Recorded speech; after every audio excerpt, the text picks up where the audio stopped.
So in this lecture we are going to study about loops, right? So what are loops? So loops can execute a block of code as long as the specified condition is reached, right? Loops are handy because they save time, reduce errors, and they make more code more readable to user, right? So first of all we will implement the Java while loop, right? So Java loop loops through a block of code as long as the specified condition is true.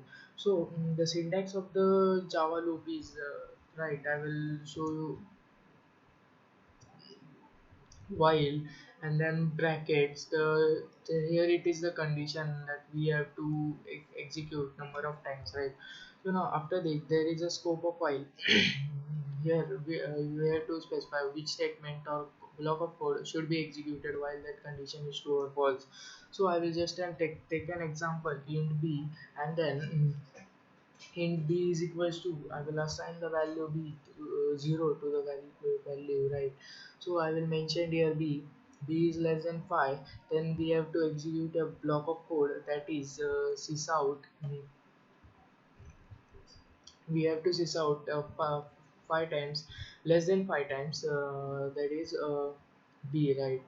So b plus plus, that is in while loop you have to manually increment b, right? Because when we have assigned value 0, if we do not increment it, it continuously executes 0 0, and then your program will go into infinity and your console will crash, right? So as you can see in the console, right, that b 0 1 2 3 4 is displayed as we have mentioned the condition b is less than 5 and not less than equal to 5. So the next loop is the do while loop, right? The do while loop is a variant of the while loop. The loop will execute the code block once before checking if the condition is true, then it will repeat the loop as long as the condition is true, right? So we will just implement do while. So the syntax is do, and then the block of code, and then the at the ending of the do scope, then it is while, and then in brackets here it is a condition for the code, right?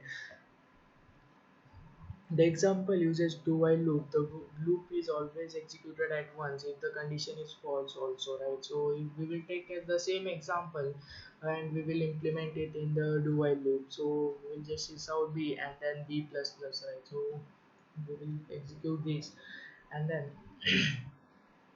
as you can see in the console that 0 1 2 3 4 is executed. So while and do while loop, we have generated the same features through both, right? So now move on to the next loop, that is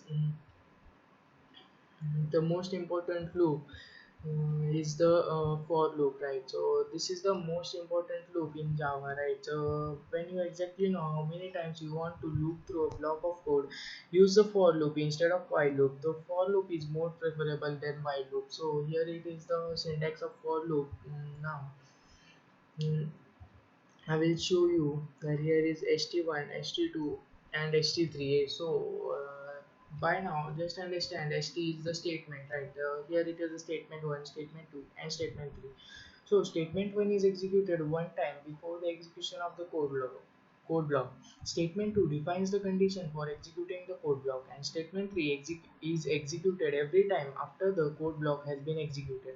We will take an example. We will just take the example of while and do while loop, and we will try to implement that code in for loop, right? So we will just erase this st1, st2, and st3, and we will mention b, and here we will type the condition that is b is less than 5, and here increment or decrement, that is b plus plus, right?